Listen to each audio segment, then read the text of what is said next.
Hi, this is Dean Wedekind with Maxi-Lift.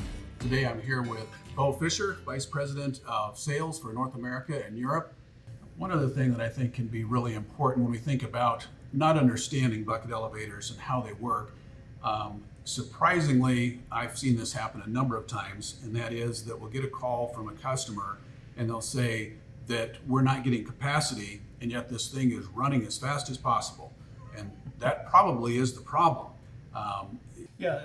The mathematics says, okay, yeah, speed it up and my calculated capacity rises, but in practice, that's not really true. In a bucket elevator that's running at the standard speeds that we publish, you should start to see initial discharge somewhere, if you think of the head pulley as a clock face, somewhere around 10 o'clock, and it should complete somewhere around 3 o'clock before it bypasses the wiper plate. Right. As you speed it up, a couple of things happen. Number one, it starts to discharge earlier. So just as soon as the buckets break the vertical plane and start wrapping that head pulley, they'll start to discharge earlier. So instead of around 10 o'clock, they start to discharge just after 9 o'clock.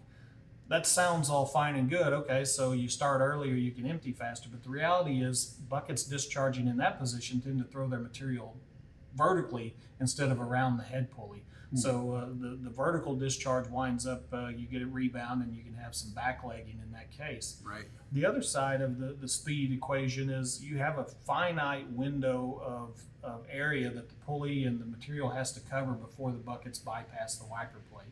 And the faster you go, the more you shrink that window of time in order for the material to completely exit the bucket and make it to the discharge before you bypass the wiper plate and then you begin downlighting. So it is a bit of a balance there, and that's something that we work with customers to try to talk them through that to make sure that they're not running too fast. And lastly, the conversation about high speed is, especially in grain elevators, there's a general practice or a general belief that once you exceed 1,000 feet per minute tip speed, then you create additional damage and significant damage to the material. Right. So tip speed is the speed of the very tips or the lip of the elevator bucket as it's crowning the pulley.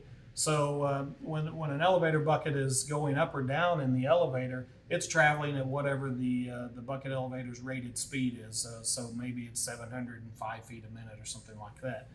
But just as soon as it wraps that pulley, the backs of the buckets remain at that speed, that's 705 feet a minute. Oh, right. But the actual speed of the lip of the bucket, because it sticks out that much further, is actually traveling faster. And that is where the material gets damaged by the impact and the discharge there. So, we always try to keep our customers below 1,000 feet a minute on tip speed if possible. Yeah, that makes a lot of sense, especially when you consider that it's sticking out further. In some of these buckets, 7-inch projection is common, now 8-inch, 10-inch even. Yeah. And so we are a lot bigger on our circumference when we've got buckets that size rather than some of the smaller buckets we used to use. No doubt about it. It makes a big difference in that tip speed.